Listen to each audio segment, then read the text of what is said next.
Would you like to know a little bit more about what a state park is all about? Hello, everyone. I'm Jennifer Kumar from Authentic Journeys here at Silver Lake State Park in New York State. Now, normally state parks are open year-round. Most of them only collect parking fees between Memorial Day, which is the last Monday in May, and somewhere around the Labor Day, which is the first Monday in September. But we are here at Silver Lake State Park in April, and they already started collecting fees. It could be because, as you see behind me, there's a boat launch in a marina, and it's open. So maybe they're charging also to maintain that even in the so-called off-season, because it's not really the season yet, but it's getting there. And for April, it's quite warm. This morning, it's around 50 degrees, 50, in Fahrenheit. I don't know what that is in Celsius. I'm still not used to that, the Celsius, even though I've been in India for 5 years. But yes, for most people in India, 50 degrees Fahrenheit would be quite cold, but here it's quite pleasant. I'm wearing a sweater and a t-shirt, but most people today probably who are originally from here, who have never left, would think I'm crazy to wear a sweater. They would be warm, even wearing t-shirts and shorts. We've seen even tank tops around town today. Of course, there's nobody really here right now. It is a Friday. People are at work or school. But beside the marina, there are other facilities in this park, like some you might be able to see behind me. This thing in the background you see coming out of the ground, that's a grill, a barbecue grill. You can bring your own barbecue charcoal and food, and you can grill on that. You can use it.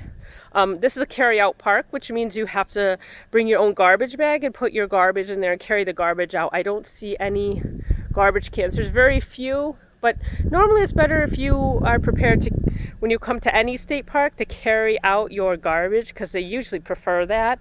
Sometimes you go to some state parks and you won't even find any garbage cans. Now, where I pointed to that grill, there's no table there. People can move around some of the tables. Like, there are some tables here behind me. You can see some picnic tables. I think there's also a grill between these two tables. I'm just walking over to that right now, so you can see the grill. It's hard to get it in the screen. I'll get it. That's the grill. Lots of leftover wood, charcoal, and of course cigarette butts. People always have to smoke. So anyway, this is a little bit about what the state park is all about, and most of them are pretty similar. The grills may look a little different from site to site, so let me show you what another grill looks like. While I'm walking over to that grill, this particular park doesn't have much of a children's section, but there are some parks that have much more than this. When I turn around, you'll see the children's section. There's a swing set with 2 swings. That's it. I think most people just come to this park mostly for the marina. You can see behind me the grill, the other type of grill, the stand-up grill. That's more common than the ones that are coming out of the ground, in my opinion, at least for most of the parks I've went to. So you can see what this grill looks like. You would put the charcoal in the bottom. Sometimes people like to put aluminum foil on this top part here when they're cooking, because that's pretty dirty. So you just remember when you're done to clean everything up and take your garbage out. So in this park, there's not too many tables and grills. I don't see too many. There is a restroom facility here also. If I pan over that way, you can see a brownish, tannish building behind the trees. Those trees, you can see a tannish building. That's the restroom. Some state parks have electric and running water in the bathrooms, and some don't, depending on how far away you are from civilization. I didn't go into this one, so I don't know. But I'm guessing it has running water since we're near a lake, but you never know. So you just have to come prepared with lots of different things. Definitely bring soap and soap with you, because they usually have soap, but maybe not all the time, or hand sanitizer if you prefer that.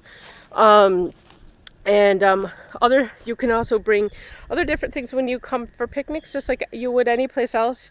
balls to play some games or frisbees or whatever you want. And you can stay in the park for as long as you want. Just to sum it up, I forgot if I mentioned how much the fee was, but for New York State parks, there's different fees for different parks. And like I mentioned, usually the fees are collected only between Memorial Day, the last Monday in May, and Labor Day, the first Monday in September. But like I said, this particular park is collecting it in April as well. And the fee would run for the whole day. It would run anywhere between, I've seen it between $4 and $10 depending on the park. Keep your ticket, because if you want to exit the park and come back, I think you can use that ticket on the same day to get back in. If you lose a ticket, you might have to pay for parking if you exit and re-enter. And they also have something in New York State called an Empire Pass, which I don't know how much it costs, but maybe 10 years ago I got one. I think it was like $50 for a whole season, and that allows you to park in any state park in New York State unlimited during the year that you own that pass.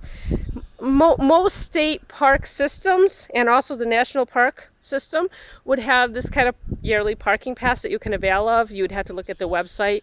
Now, all different states have different rules. Some state parks, I believe a lot of state parks in Pennsylvania, for instance, don't charge anything. They're pretty much free most of the year. But you want to find out in advance. And then there's some states like, last year we went to Massachusetts. If you have a Massachusetts license plate on your car, you can get into state parks for free, I think. That's what someone told me. But if you have a New York State car, or you have a car with, I don't know, Virginia license plates or whatever, then you have to pay a fee to park your car in a Massachusetts state park. So every state park system has different rules. There's there's national parks, like I mentioned, state parks, and there's also county parks and city parks.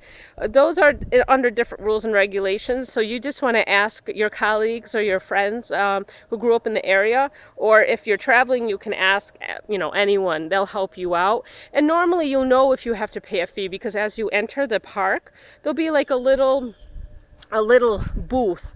Like you can actually see it. If I try to point to that little house back there, that was actually the entrance to this park. This park is really small. You can see the whole park as I pan around like this. That's the entire park. And like I said, that building back there is where we entered, and there's a person who would be standing in the building if they are collecting fees.